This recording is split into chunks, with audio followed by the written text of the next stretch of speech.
Hare Krishna to everybody in the continuation of reading of Srila Prabhupada's Lilamrita, chapter 9. Bruce Scaff had just graduated from New York University and was applying for a job.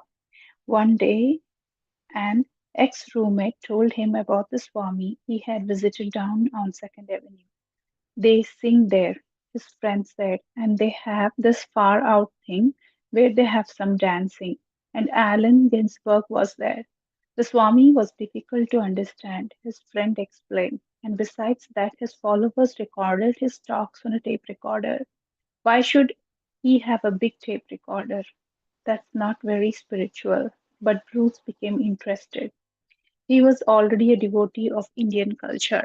4 years ago, when he was barely 20, Bruce had worked during the summer as a steward aboard an American freighter and gone to India, where he had visited temples, bought pictures of Shiva and Ganesha and books on Gandhi, and felt as if he were part of the culture. When he returned to NYU, he read more about India and wrote a paper on Gandhi for his history course. He would eat in Indian restaurants and attend Indian films and music recitals. And he was reading the Bhagavad Gita. He had even given up eating meat. He had plans of returning to India, taking some advanced college courses, and then coming back to America to teach Eastern religions. But in the meantime, he was experimenting with LSD. Chuck Barnett was 18 years old. His divorced mother had recently moved to Greenwich Village, where she was studying psychology at one NYU. Chuck had moved out of his mother's apartment to one on 20th Street on the Lower East Side, in the neighborhood of Allen Ginsberg and other hip poets and musicians. He was a progressive jazz flutist who worked with several professional groups in the city. He had been practicing Hatha Yoga for 6 years and had recently been experimenting with LSD. He would have visions of lotuses and concentric circles, but after coming down, he would become more involved than ever in sensuality. A close friend of Chuck's had suddenly gone homosexual that summer, leaving Chuck disgusted and cynical. Someone told Chuck that an Indian Swami was staying downtown on 2nd Avenue, and so he came down day in August to the window of the former Matchless gift store.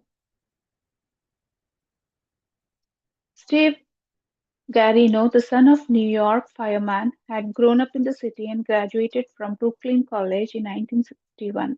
Influenced by his father, he had gone into the Navy where he had tolerated 2 years of military routine, always waiting for the day he would be free to join his friends on the Lower East Side.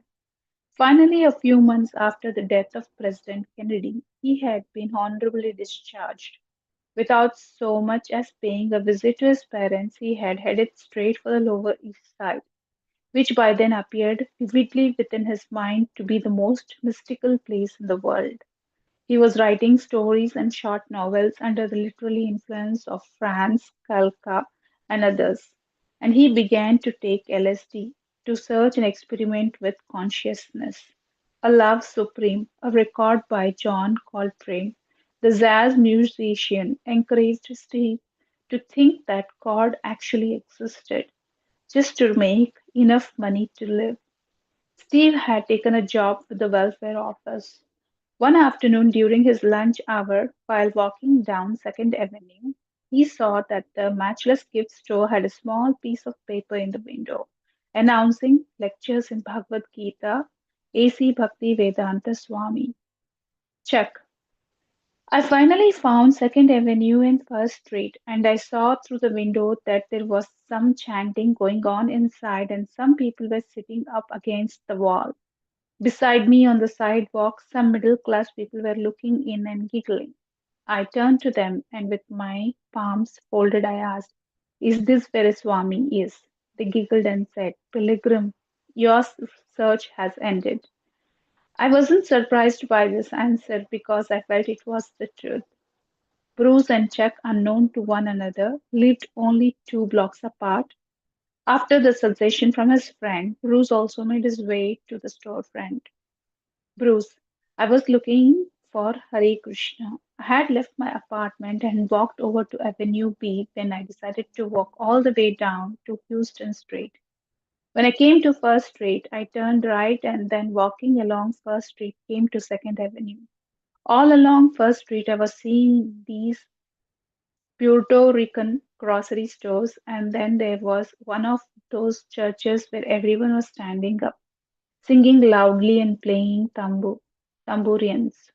Then, as I walked further along First Street, I had the feeling that I was leaving the world, like when you are going to the airport to catch a plane.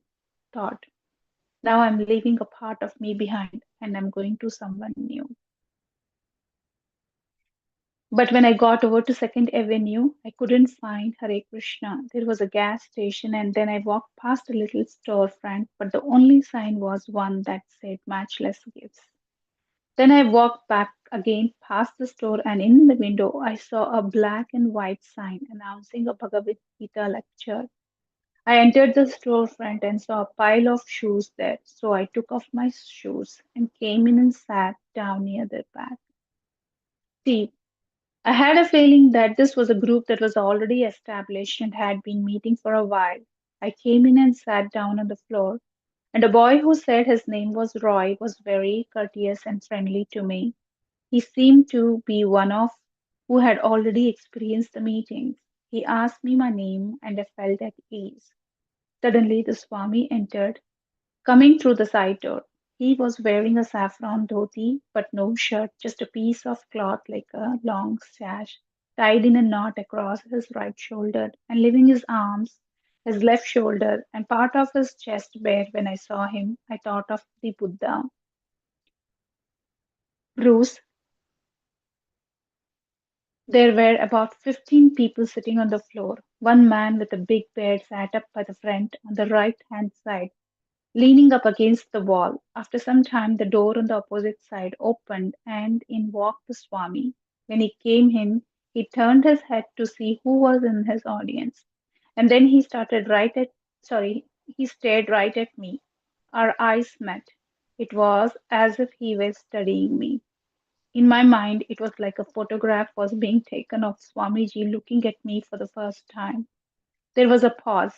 Then he very gracefully got up on the dais and sat down and took out a pair of hand cymbals and began a kirtan. The kirtan was the thing that most affected me. It was the best music I would ever heard, and it had meaning. You could actually concentrate on it, and it gave you some joy to repeat the words Hare Krishna. I immediately accepted it as a spiritual practice. Chuck, I entered the storefront, and sitting on a grass mat on the hard floor was a person who seemed at first to be neither male or nor female. But when he looked at me, I couldn't even look him straight in the eyes. They were so brilliant and glistering. His skin was golden with rosy cheeks, and he had large ears that framed his face. He had three strands of beads, one which was at his neck, one a little longer, and the other down on his chest. He had a long forehead which rose above his shining eyes, and there were many furrows in his brow. His arms were slender and long. His mouth was rich and full, and very dark and red and smiling, and his teeth were brighter than his eyes. He sat in a crossed legged position that I had never seen before in any yoga book and had never seen any yogi perform. It was a sitting posture, but his right foot was crossed over the thigh and brought back beside his left hip, and one knee rested on the other directly in front of him. His every expression and gesture was different from those of any personality I had ever seen, and I sensed that they had meanings that I did not know, from a culture and a mood that were completely beyond this world. There was a mole on his side and a peculiar callus on his ankle, a round callus similar to what a karate expert develops on his knuckle. He was dressed in unhemmed clothes and dyed saffron. Everything about him was exotic, and his whole effulgence made him seem to be not even sitting in the room but projected from some other place. He was so brilliant in color that it was like a Technicolor movie, and yet he was right there. I heard him speaking. He was sitting right there before me. Yet it seemed that if I reached out to touch him, he wouldn't be there. At the same time, seeing him was not an abstract or subtle experience, but a most intense presence.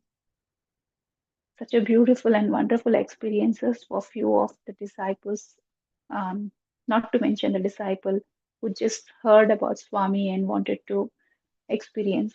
Of course, a few of them were onto an already into process of exploring the consciousness, but not knowing the right method. They had adopted the method of experimenting the LSD. However, when they used the LSD, they were able to get into that kind of a platform for a small period of time. But when the effect of LSD subsided, they had a more of a intense ripple, more effect of materialistic or sensibly moving into the materialistic life. But if you see the Bruce and Chuck's experience, such a beautiful experience they had. Maybe they were a little bit of pure, that's why they were able to get the real essence of Prabhupada's presence over there and the kind of a special feeling, the great effulgence exhibited by Prabhupada.